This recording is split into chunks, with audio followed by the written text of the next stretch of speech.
Good morning, good afternoon, good evening my dear student CZ classes में आप सभी का स्वागत है। मैं आपका योगेश पटेल आप लोगों को लेके आया हूँ एग्ज़ाम में हेल्प करने के लिए। जो आपका पहला चैप्टर है इनऑर्गेनिक केमिस्ट्री के अंदर बिलियन, ये पार्ट तो फिजिकल केमिस्ट्री का है जिसमें हम बिलियन के बारे में स्टडी करेंगे। और बिलियन क्या होते हैं, जनरली हम बात कर लेते हैं बिलियन की। तो बिलियन क्या होते हैं, बिलियन की हम जब बात करें बिलियन क्या है, बिलियन को जैसे ही बिलियन की बात होती है तो बच्चों के मन में एक ही कॉन्सेप्ट आता है कि लिक्विड की बात हो रही है। नहीं बेटा, यहाँ पर हमको स्टडी किस चीज़ की करना है, स्टेट के लिए स्टडी करना है कि स्टेट क्या है। यहाँ पर जनरली बिलियन की बात करें तो हमें देखना क्या है, विलायक की स्टेट के लिए विलायक किस स्टेट में है वही अवस्था हो जाएगी बिलियन की। अगर विलायक आपका सॉलिड स्टेट में है तो बिलियन कैसा होगा, सॉलिड होगा। लिक्विड स्टेट में है तो विलियन लिक्विड होगा।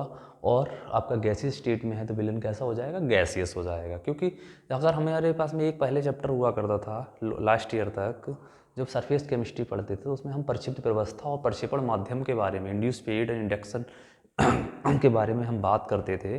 तो वहाँ पे हमें ये पता था जो छुपा रहता था वो आपका विलय हो जाता था, और जिसको दिखाई देने लगता था वो हमारा विलायक हो जाता था। तो इसी को हम ना देर करते हुए विलन के जनरली जो मोस्ट इम्पोर्टेंट टॉपिक्स हैं उनके बारे में स्टडी कर लेते हैं, जिनसे न्यूमेरिकल पूछ लिए जाते हैं। और थोड़ा छोटी छोटी डेफिनेशंस हैं जिनमें सबसे पहले हम बात करते हैं कंसंट्रेशन, यानी सांद्रता निर्धारित करने की विधियाँ।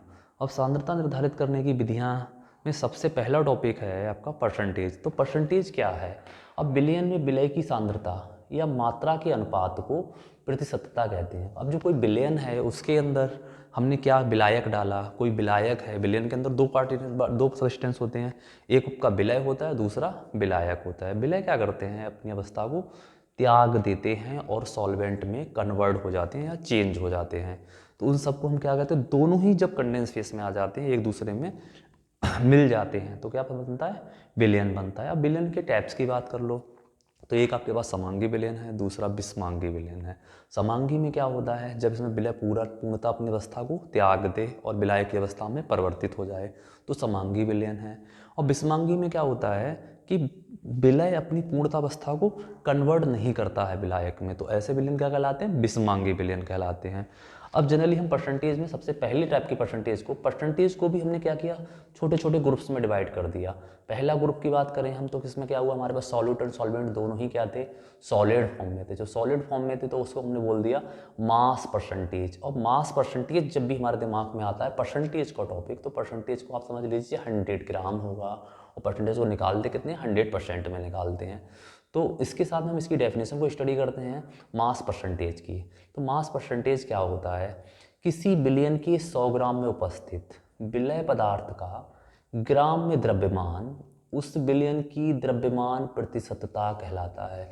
क्या कहलाता है, उस बिलियन की द्रव्यमान प्रतिशतता कहलाता है। इसे small w upon capital W द्वारा प्रदर्शित किया जाता है। और ये स्मॉल w और कैपिटल W है क्या, यह आपका भारात्मक अनुपात होता है। अब विलय का भारात्मक अनुपात क्या है, स्मॉल w, और विलायक का क्या है, कैपिटल W है। तो mass percentage is equal to small w upon capital W into 100।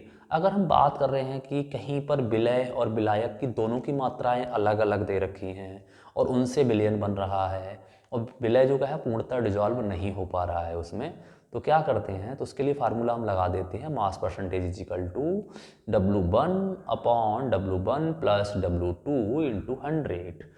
और परसेंटेज को निर्धारित करने का दूसरा मेथड है कि अगर कोई भी हमारे पास में सॉल्यूट एंड सॉल्वेंट दोनों ही लिक्विड फॉर्म में हो, और लिक्विड फॉर्म में है तो उसे हम मापेंगे किस में, तोलेंगे किस में, तो उसे मापने के लिए हमारे पास में मिलीलीटर, यानी कि वॉल्यूम को मापा किस में जाता है, मिलीलीटर में। सबसे छोटी यूनिट है मिलीलीटर, तो मिलीलीटर में हम बात कर लेते हैं।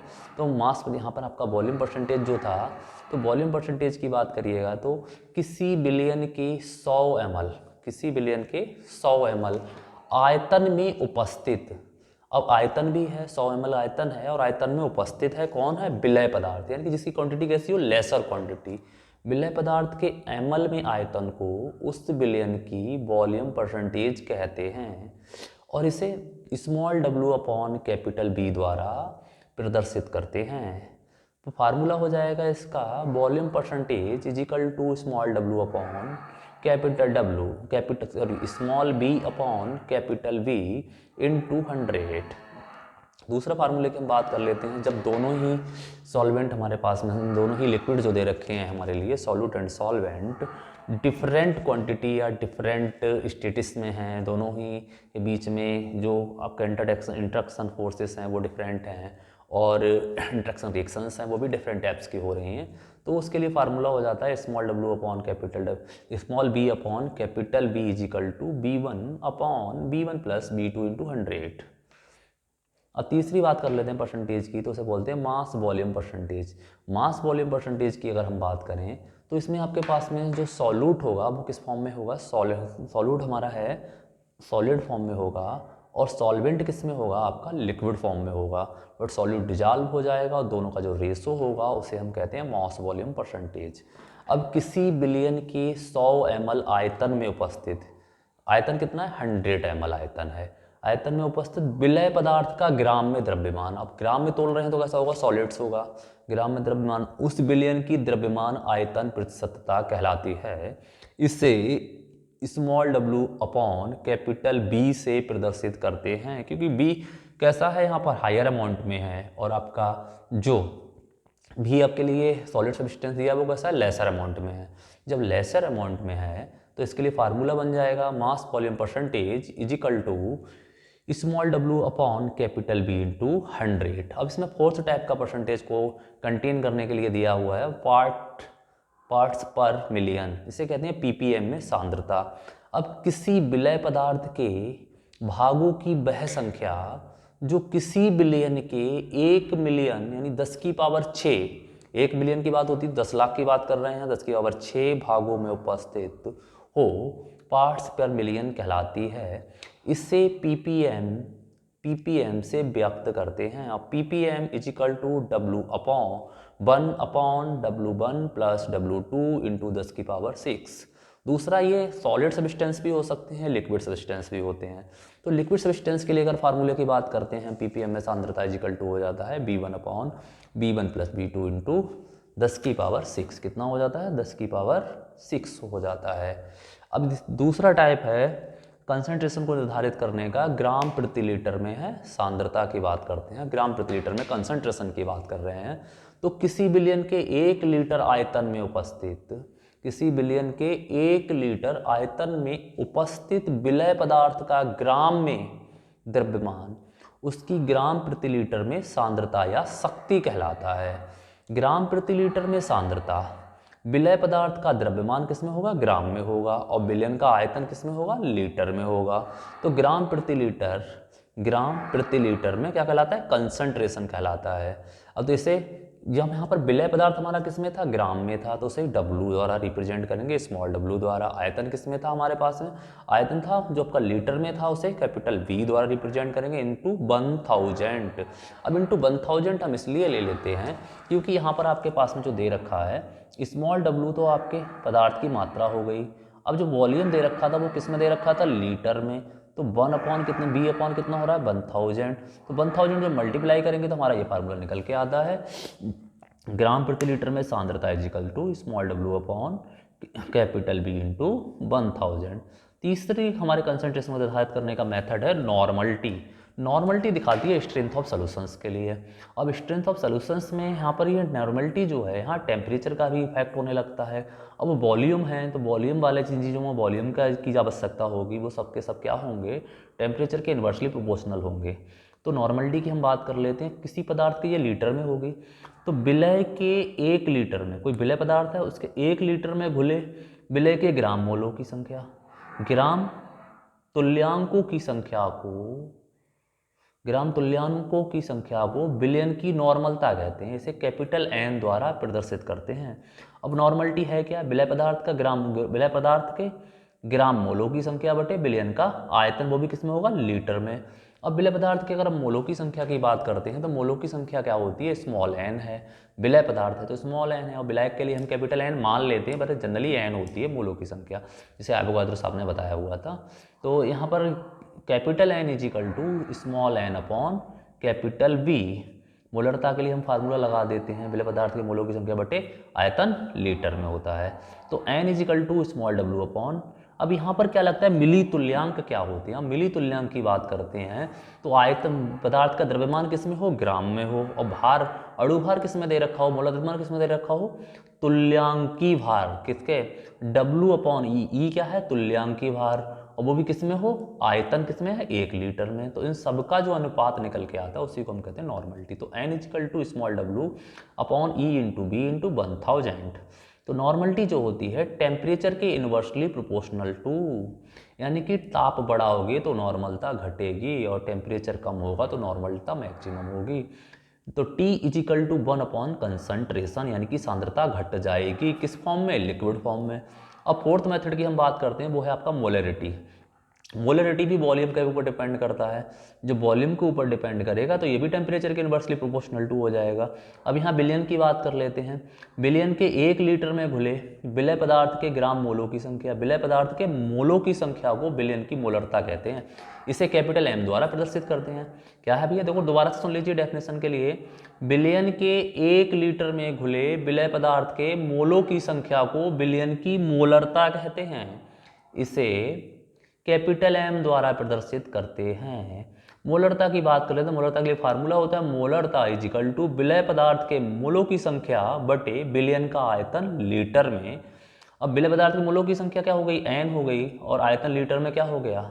तो आयतन लीटर की अगर आप बात करते हैं तो M = N/V हो जाता है। तो N = M × B होता है, तो N बराबर हो जाता है W/M। तो फार्मूला आपका बन जाता है M = W/m × B × 1000। अब इसकी जो यूनिट है वो मोल प्रति लीटर होती है, और ये टेम्परेचर का इन्वर्सली प्रोपोर्शनल होता है। क्योंकि लास्ट ईयर आपके लिए क्वेश्चन आया था कि टेम्परेचर इंडिपेंडेंट कंसंट्रेशन है, तो उसी वजह से मैंने आपको लेके आया हूँ कि आप कंसंट्रेशन में ऑब्जेक्टिव टाइप में भी ना फंसे। तो इस वजह से मैंने आपको बता दिया यहाँ पर कि टेम्परेचर इन्वर्सली प्रोपोर्शनल टू 1/मोलरिटी। मोलरिटी जो होती है टेम्परेचर के इन्वर्सली प्रोपोर्शनल होती है। अब हम दूसरा नेक्स्ट टॉपिक की बात करते हैं। 5th टाइप जो कंसंट्रेशन है वो है आपका मोलरिटी। अब मोलरिटी में क्या डिफरेंट है मोलरिटी एंड मोलरिटी में? तो दोनों में डिफरेंस जो है वो केवल वॉल्यूम का है। और वहाँ पर वॉल्यूम जो था आपका किस में दे रखा था? जो सॉल्वेंट का वॉल्यूम दे रखा था, वहाँ पर मोलरिटी में सॉल्वेंट का वॉल्यूम जो होगा वो लीटर में होगा, और मोलरिटी में किस में होगा? किलोग्राम में होगा। मात्रा सॉलिड सब्सटेंस की तरफ इंडिकेट करती है। तो 1 किलोग्राम विलायक में घुले, 1 किलोग्राम विलायक तो है कोई, ठीक है भाई, किलोग्राम में तोले जा रहे हैं उसमें, मगर विलय के मोलों की संख्या यहाँ पर भी है। विलय पदार्थ के मोलों की संख्या को बिलियन की मोललता कहते हैं। इसे स्मॉल m द्वारा रिप्रेजेंट करते हैं। क्या करते हैं? स्मॉल m द्वारा रिप्रेजेंट यानी प्रदर्शित करते हैं।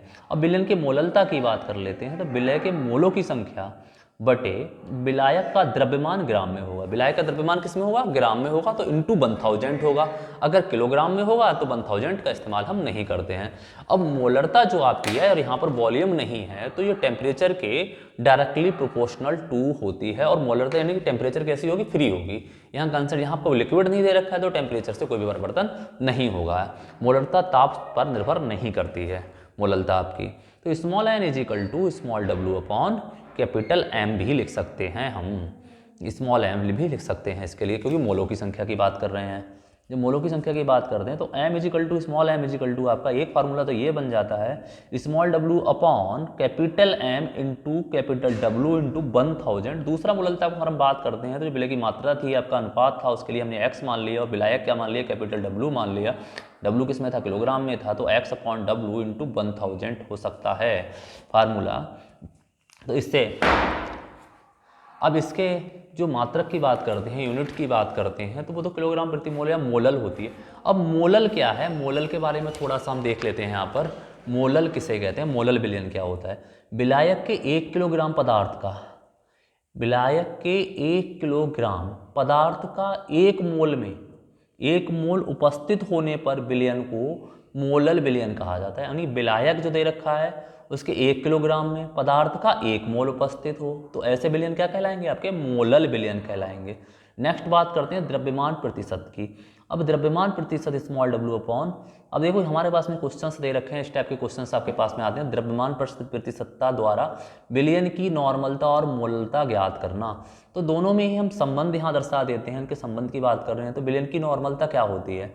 स्मॉल कैपिटल N, तो कैपिटल N = द्रव्यमान प्रतिशत गुणा विलयन का घनत्व इंटू अपॉन क्या हो गया? इन 1000 अपॉन 100 इंटू विलय का तुल्यांकी द्रव्यमान इंटू 1000। तो नॉर्मलता को n से रिप्रेजेंट करते हैं और आपके पास में द्रव्यमान परसेंटेज की बात करते हो, द्रव्यमान प्रतिशत किस में होता है, small w upon capital W में, और घनत्व आपका किस में है, d है, और तुल्यांकी क्या है, तुल्यांकी वहाँ बात कर रहे हैं विलय का ग्राम तुल्यांकी द्रव्यमान E होता है। अब इंटू 100 है, 100 से 1000 के लिए क्या कर दिया हमने, डिवाइड किया, तो डिवाइड करने के बाद टाइम बचा, तो फार्मूला निकल के आता है n is equal to W into D into 10 upon W capital W into E. अब दूसरी बात हमारे पास में आ जाती है विलयन की मोलरता की बात करते हैं। मोलरता m बराबर द्रव्यमान प्रतिशत, यहाँ पर हम मोलरता में संबंध की बात कर रहे हैं, तो द्रव्यमान प्रतिशत गुणा विलयन का घनत्व इंटू 1000 बटे 100 गुणा विलयन का मोलर द्रव्यमान। तो हम यहाँ पर हमारे पास में परसेंटेज की बात कर रहे हैं, तो percentage small w upon capital W है इंटू, अब हमारे 100 थे, 100 से डिवाइड कर दिया, डिवाइड करने के बाद बचा कितना, टाइम, तो घनत्व हमारा पास हो गया d, और इंटू कितना बचा रह गया, 10 यहाँ आ गया। तो यहाँ पर देखिए द्रव्यमान परसेंटेज है कैपिटल W इंटू m, तो ये आपके मोलरता में द्रव्यमान प्रतिशतता में संबंध। इसके बाद हम बात करते हैं फॉर्मलता की। फॉर्मलता भी इसी का एक नेक्स्ट टाइप है, तो कंसंट्रेशन का। तो फॉर्मलता क्या है आपके यहाँ, आवेशों की संख्या है, शुद्ध द्रव्यमान पर डिपेंड करती है।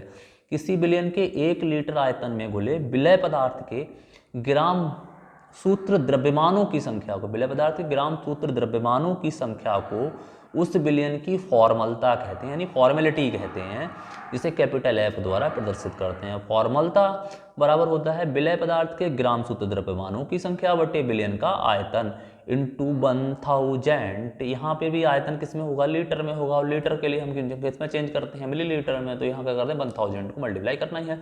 तो F is equal to W capital W upon V into 1000, तो F is equal to next formula आपका बन जाता है, क्योंकि कैपिटल W अपॉन V की बात कर रहे हो, तो यहाँ पर ये जनरली अणुभार तो होगा, कोई पदार्थ को घोल रहे थे, तो F is equal to small w upon m into B into 1000। Next topic है आपके पास में मोल फ्रैक्शन। अब मोल फ्रैक्शन से आपको न्यूमेरिकल भी पूछे जाते हैं और जनरली क्वेश्चंस भी किए जाते हैं।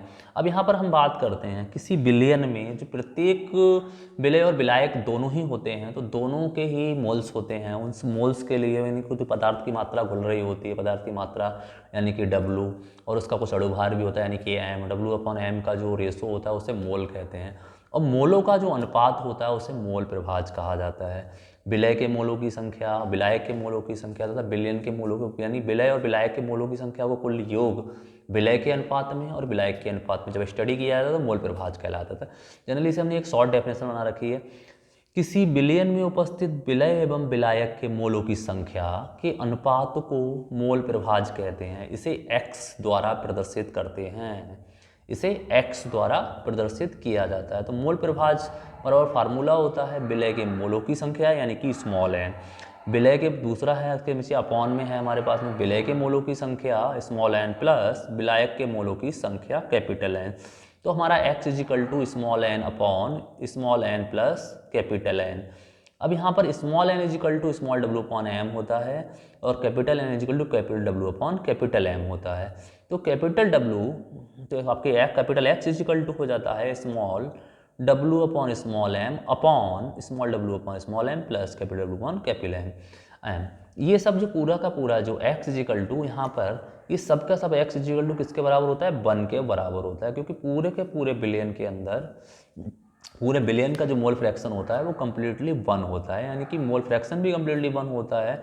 अब हम ये दूसरे एक यहाँ पर नोट करके हमें नोट कर लीजिए कि ताप परिवर्तन पर विलयन में मोलरता, द्रव्यमान प्रतिशतता, ppm में सांद्रता तथा मोल प्रभाज स्थिर रहता है। अगर आप ताप परिवर्तित करेंगे तो ताप परिवर्तन ना तो आपकी मोललता परिवर्तित होने वाली है, ना द्रव्यमान प्रतिशतता, ना ppm में सांद्रता और ना ही मोल प्रभाज, क्योंकि ये सबके सब क्या हैं, मास की बात कर रहे हैं, यहाँ पर सॉलिड सब्सटेंस की तरफ इंडिकेट करते हैं, इस वजह से ये स्टेबल रहते हैं। दूसरा है यहाँ पे मोलरता, नॉर्मलता, आयतन प्रतिशतता, द्रव्यमान आयतन प्रतिशतता एवं फॉर्मलता ताप परिवर्तन पर घटती हैं। ये सब के सब क्या हैं, इन्वर्सली प्रोपोर्शनल टू हैं। अब नेक्स्ट टॉपिक की तरफ हम चलते हैं। यहाँ पर देखो हमने बहुत सारे घरों में देखो, सबने घरों में भी देखते हैं बहुत सारी चीज़ों के लिए कि हमारे पास में कोई सॉलिड सब्सटेंस है, उसको लिक्विड में घोल देते हैं, तो इस प्रोसेस को हम क्या कहते हैं, सॉल्युबिलिटी कहते हैं। सॉल्युबिलिटी यानी कि विलयता कहते हैं, कि घुलने की दर क्या है सॉलिड सब्सटेंस की, गैसी सब्सटेंस की। मगर घुलेंगे किस में, लिक्विड में ही घुलेंगे, तो लिक्विड में हम स्टडी करेंगे। सबसे पहले हम बात करते हैं सॉल्युबिलिटी की। तो सॉल्युबिलिटी है किसी पदार्थ की वह मात्रा जो निश्चित ताप पर 100 ग्राम विलायक को संतृप्त करने के लिए, यानी विलयन कैसा हो जाए, सैचुरेटेड हो जाए, संतृप्त करने के लिए आवश्यक होती है, पदार्थ की विलयता कहलाती है। विलयता ताप, दाब तथा विलय एवं विलायक की प्रकृति पर निर्भर करती है। अब यहाँ पर सबसे पहले हमारे पास में है ठोसों की द्रव्यों में विलयता, solubility of solid in liquid, solubility of solid in liquid, ठोसों की द्रव्यों में विलयता। अब यहाँ पर सबसे पहली बात यह है, स्थिर ताप पर, इनकी डेफिनेशन की बात करते हैं तो स्थिर ताप पर किसी ठोस को द्रव में घोलकर संतृप्त विलयन बनाने की प्रवृत्ति या विलय एवं उसके विलयन के मध्य साम्य अवस्था को ठोसों की द्रव्यों में विलयता कहते हैं। दोबारा सुन लीजिए, स्थिर ताप पर किसी ठोस को द्रव में घोलकर संतृप्त विलयन बनाने की प्रवृत्ति या विलय एवं उसके विलयन के मध्य साम्य अवस्था स्थापित करने की प्रवृत्ति के लिए हम क्या कहते हैं, विलयता कहते हैं। अब बात करते हैं विलयता, ठोसों की जो विलयता है वो निम्न कारकों द्वारा प्रवाहित होती है, यानी कि परिवर्तित हो सकती है। इन पर डिपेंड करती है कि सॉल्युबिलिटी कब बढ़ेगी कब घटेगी, इस चीज़ की बात करते हैं। तो सबसे पहली बात करते हैं हम विलय एवं विलायक की प्रकृति। यदि विलय, हम कह रहे हैं विलय एवं विलायक की प्रकृति की बात करते हैं तो दो कंडीशंस होती हैं। पहली कंडीशंस है विलय कैसा हो, आपका ध्रुवीय विलायकों में विलयता अधिक होती है, इसी कारण चीनी यूरिया जल में शीघ्र घुल जाते हैं और बेंजीन तथा क्लोरोफॉर्म नहीं घुलते, क्योंकि चीनी यूरिया को दोनों ही कहाँ हैं, अध्रुवीय हैं, और जल क्या है, ध्रुवीय विलायक है, तो ये दोनों ही आसानी से घुल जाते हैं। और बेंजीन तथा क्लोरोफॉर्म का मिश्रण क्या कहलाता है, बेंजीन और क्लोरोफॉर्म दोनों ही अध्रुवीय हैं, तो इस वजह से आसानी से नहीं घुलते हैं। ध्रुवीय विलायक कहते हैं कि यहाँ पे सीधे सी बात है, ध्रुवीय विलायकों में विलयता अधिक होती है, अध्रुवीय विलायकों में विलयता कम होती है। दूसरे पॉइंट की हम बात कर लेते हैं, ठोसों की जलयोजन ऊर्जा का मान जालक ऊर्जा से जितना अधिक होगा, यहाँ पर बात करते हैं जितना अधिक मैक्सिमम होगा, जो आपकी हाइड्रेशन एनर्जी है, हाइड्रेशन एनर्जी का मान जो होगा लैटिस एनर्जी से जितना अधिक होता है, सॉलिड्स की लिक्विड में विलयता उतनी ही अधिक होगी, सॉलिड उतना ही शीघ्र घुल जाएगा किसी भी लिक्विड में। अब सॉलिड जब लिक्विड में घुल जाएगा, दूसरे हम बात करते हैं इफेक्ट ऑफ टेम्परेचर की। अब ताप को हमने बढ़ा दिया, अब जब हम ताप को बढ़ाते हैं तो आपको बढ़ाने पर दो टाइप की रिएक्शंस उत्पन्न हो जाती हैं। एक तो आपका एक्सोथर्मिक प्रोसेस हो जाता है, दूसरा एंडोथर्मिक। एक्सोथर्मिक को आप जानते हो, एक्सोथर्मिक जो प्रोसेस हैं वो ली चैटलियर प्रिंसिपल पर डिपेंड करते हैं। अब ली चैटलियर यानी कि लासा तेली साहब ने बता दिया था कि किसी भी रिएक्शंस की रेट जो होगी minimum temperature and maximum pressure contain करेगी। तो मैक्सिमम प्रेशर, मिनिमम आपके पास में टेम्परेचर कैसा हो, मिनिमम हो या एक एवरेज टेम्परेचर हो, तो वहाँ पर रिएक्शंस में के रेट जो होगी बहुत ही ज़्यादा होगी, और वहाँ पर सभी जो आपके कंपोनेंट्स होंगे यानी रिएक्टेंट्स हैं वो प्रोडक्ट में शीघ्रता से चेंज हो रहे होंगे। बट जनरली जैसे टेम्परेचर इंक्रीज होता है रिएक्शंस रिवर्स हो जाती है। तो एक्सोथर्मिक प्रोसेस जो है, इस प्रोसेस में टेम्परेचर इंक्रीज होने पर सॉल्युबिलिटी डिक्रीज होती है। एक्सोथर्मिक में बात क्या करते हैं, तो जैसे जैसे ताप बढ़ेगा वैसे वैसे सॉल्युबिलिटी घटेगी। और इसी का ही सिंपल सा एग्जांपल है कि एक क्वेश्चन आता है, पूछा जाता है एग्जाम में बहुत ज़्यादा, कि ठंडे जल की अपेक्षा गर्म जल में जलीय जीव असहज महसूस करते हैं, क्यों? क्योंकि जैसे जैसे टेम्परेचर बढ़ता है वैसे वैसे वाटर के अंदर ऑक्सीजन की सॉल्युबिलिटी डिक्रीज हो जाती है, और वाटर के अंदर जो ऑक्सीजन की सॉल्युबिलिटी डिक्रीज हो जाती है तो जलीय जीव जो होते हैं उन्हें सांस लेने में परेशानी होने लगती है। और गर्मियों के दिनों में इसी कारण जलीय जीव किनारों की तरफ आ जाते हैं और वायुमंडल से सांस लेने के लिए ऑक्सीजन को कंटेन करते हैं। और सर्दी बहुत ज़्यादा इसी वजह से ना तो जलीय जीव बहुत ज़्यादा ठंडे जल में सर्वाइव कर पाते हैं और वो नहीं बहुत ज़्यादा गर्म जल में सर्वाइव कर पाते हैं। मेन कारण किस चीज़ का है, क्योंकि वहाँ पर एक्सोथर्मिक रिएक्शंस होने लगती हैं। दूसरा है हमारे पास में एंडोथर्मिक प्रोसेस। अब एंडोथर्मिक प्रोसेस, एक्सोथर्मिक प्रोसेस में डायलेशन यानी एंथैल्पी चेंजेस जो होते हैं, एंथैल्पी में जो होगा वो 0 से मैक्सिमम हो जाएगी, कभी भी 0 नहीं रहेगी, स्टेबल नहीं रहेगी, वो बढ़ती रहती है। जब बढ़ती रहेगी, इसमें एग्जाम्पल हैं आपके पास में लिथियम कार्बोनेट्स हैं, सोडियम कार्बोनेट हैं एंड सोडियम हाइड्रोक्साइड एक्सेट्रा। अब एंडोथर्मिक प्रोसेस में हम बात कर लेते हैं। इस प्रोसेस में टेम्परेचर इंक्रीज होने पर सॉल्बिलिटी इंक्रीज होती है। टेम्परेचर को बढ़ाओगे तो सॉल्बिलिटी बढ़ जाएगी, क्योंकि यहाँ पर डेल्टा एंथैल्पी परिवर्तन जो होता है वो जीरो से हमेशा कम रहता है। अब जो जीरो से कम रहता है तो उसके लिए हम NaCl, सॉरी जीरो से एंथैल्पी का जो मान होगा वो जीरो से मैक्सिमम होगा, हमेशा घटेगा। ठीक है, तो यहाँ पर हमारे पास में जो यौगिक कंपोनेंट्स हैं वो आपके सारे के सारे आयनिक हैं। अब आयनिक कंपोनेंट्स के जो रिएक्शंस हैं वो आपके एंडोथर्मिक्स हैं, जैसे NaCl है, KCl है, KNO3 है, एटसेट्रा। अब यह आयनिक तो जरूर हैं, बट इनके अंदर कुछ ही कंपोनेंट्स ऐसे भी हैं, अगर बात करो हम आयन में तोड़ सकते हैं, बट ये एक्चुअली में क्या है। सोडियम क्लोराइड्स जो है आपका आयनिक कंपाउंड्स है, सॉलिड्स हैं, क्रिस्टल्स हैं, और क्रिस्टल की के अंदर जो रिएक्शंस होती हैं वो सारी की सारी एंडोथर्मिक्स होती हैं। ठीक है, ये हम सॉलिड स्टेट में स्टडी करते हैं, बट सॉलिड स्टेट अभी हमारे कोर्स में तो बाहर हो गया है। तो तीसरा इफेक्ट की बात करते हैं, इफेक्ट ऑफ प्रेशर। अब जैसे जैसे हम प्रेशर को क्या करते हैं वो बढ़ाते हैं, तो सॉलिड तथा एंड लिक्विड में कैसे होते हैं, आसपेड होते हैं। दोनों ही सॉलिड और लिक्विड दोनों को कंडेंस नहीं किया जा सकता, प्रेस नहीं किया जा सकता। जब प्रेस नहीं किया जा सकता तो सॉलिड्स की लिक्विड में विलयता पर कोई प्रभाव नहीं पड़ेगा। प्रेशर इंक्रीज करने पर या डिक्रीज करने पर कोई भी प्रभाव नहीं पड़ता है, लगभग अनचेंज मूवमेंट रहता है। दूसरा टाइप्स है हमारे पास में सॉल्बिलिटी का। तो हम सॉल्बिलिटी की सेकंड टाइप्स की बात करते हैं कि गैसों की द्रव्यों विलयता। अब हम क्या, हमारे पास गैसीय सब्सटेंस है, उनको भी द्रव्यों में घोलना है, तो ये क्या होती है, तो गैसों की द्रव्यों में विलयता अवशोषण गुणांक के समानुपाती होती है, जिसे अल्फा से रिप्रेजेंट करते हैं। Alpha directly proportional to solubility. जैसे जैसे अल्फा अवशोषण गुणांक का मान बढ़ेगा वैसे वैसे सॉल्बिलिटी बढ़ती चली जाएगी। अब इसे रिप्रेजेंट किसने किया था, एक वैज्ञानिक साहब थे, बुनसेन थे, के अनुसार किसी निश्चित ताप एवं एक वायुमंडल दाब पर विलायक के इकाई आयतन में घुली हुई गैसों का सामान्य ताप व दाब पर निकाला गया आयतन अवशोषण गुणांक कहलाता है। सामान्य ताप पर जो भी हम वॉल्यूम को कंटेंट करते हैं वो उनका क्या है, अवशोषण गुणांक अल्फा कहलाता है। अब हमारे पास बहुत सारी गैसेस दे रखी हैं, जैसे हीलियम है, नाइट्रोजन है, हाइड्रोजन है, ऑक्सीजन है, और आपका कार्बन डाइऑक्साइड, हाइड्रोजन सल्फाइड है, हाइड्रोक्लोरिक एसिड्स नहीं है, यहाँ पर HCl गैस है, अमोनिया है। तो इन सब के अवशोषण गुणांक आपको दे रखे हैं। अब इसमें मैक्सिमम अवशोषण गुणांक किसका होगा, जिसकी विसरण दर मैक्सिमम होगी उसका अवशोषण गुणांक ज़्यादा होगा। अब यहाँ देखो अमोनिया की विसरण दर जो है ज़्यादा है, बट ना कि हीलियम से। हीलियम की विसरण दर अमोनिया से ज़्यादा होती है, कि जो आपकी विसरण दर है, डिफ्यूजन रेट्स है, वो डिपेंड करता है मास पर, और मास जैसे जैसे इंक्रीज होगा वैसे वैसे विसरण दर डिक्रीज होगी। तो सबसे कम मास किसका है पूरे कॉम्प्लेक्स में, पूरी जो हमने टेबल बना रखी है इस टेबल के अंदर हीलियम का मास सबसे कम है। जब हीलियम का मास कम है तो सबसे को हीलियम का मास की बात करो तो हीलियम का मास 4 हो जाएगा। और यहाँ पर बात करते हैं हम नाइट्रोजन के मास की, तो नाइट्रोजन N2 के फॉर्म में है तो 28 हो जाएगा, हाइड्रोजन का 2 है तो देख लीजिए इसका 2 हो जाएगा। ठीक है, वैसे होता कितना है, 1 है, H2 के फॉर्म में है 2 होगा, और इसका 32 होगा, और यहाँ पर कितना होगा 44 होगा, और ये आपके पास में है 32 और 2 34 है।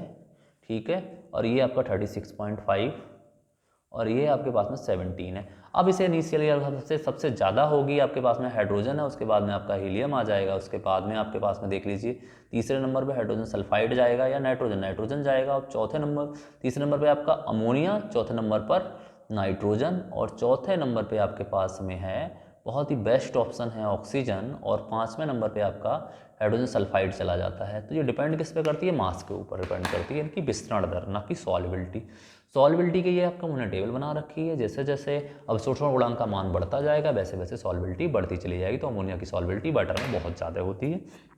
ठीक है बेटा, विलयता को प्रभावित करने वाले हम कारकों को देख लेते हैं। तो विलयता को प्रभावित करने वाले कारकों की बात करते हैं तो गैसों की विलयता को निम्न कारकों द्वारा प्रभावित किया जाता है। पहली चीज़ तो हम बात करते हैं गैस की प्रकृति। सामान्यतः जो गैसें विलायक में से अभिक्रिया करती हैं और आयनिक व्यवहार दर्शाती हैं तो उनकी विलयता अधिक होती है। विलायक के साथ जो क्रिया करेंगी और आयनिक व्यवहार दर्शाएंगी तो उनकी विलयता अधिक होगी। तो हमने आपको दिखा दिया है। विलयता के क्रम की बात कर लेते हैं तो विलयता का क्रम अमोनिया है, HCl है, सल्फर डाइऑक्साइड है, हाइड्रोजन सल्फाइड है और कार्बन डाइऑक्साइड है। तो यहाँ पर देख लीजिए सबसे ज़्यादा विलयता किसकी है, वो है आपके पास में अमोनिया। और अमोनिया की विलयता अधिक होने का दूसरा कारण भी है कि अमोनिया का वेट भी सबसे कम है, विसरण दर भी ज़्यादा है। और विसरण दर ज़्यादा है तो विलयता भी ज़्यादा हो जाएगी। ठीक है। ये दूसरा कारण इसमें है कि हाइड्रोजन बॉन्डिंग को दर्शाती है, तो मिलता मैक्सिमम होती है। Thank you guys. आज का वीडियो हमारा कैसा लगा, जिसके लिए आप चैनल को सब्सक्राइब करें और उन्हें व्यूज़ दें कि नेक्स्ट वीडियो किस टॉपिक पर चाहिए, उसके लिए आप लोग कमेंट्स करें। Thank you.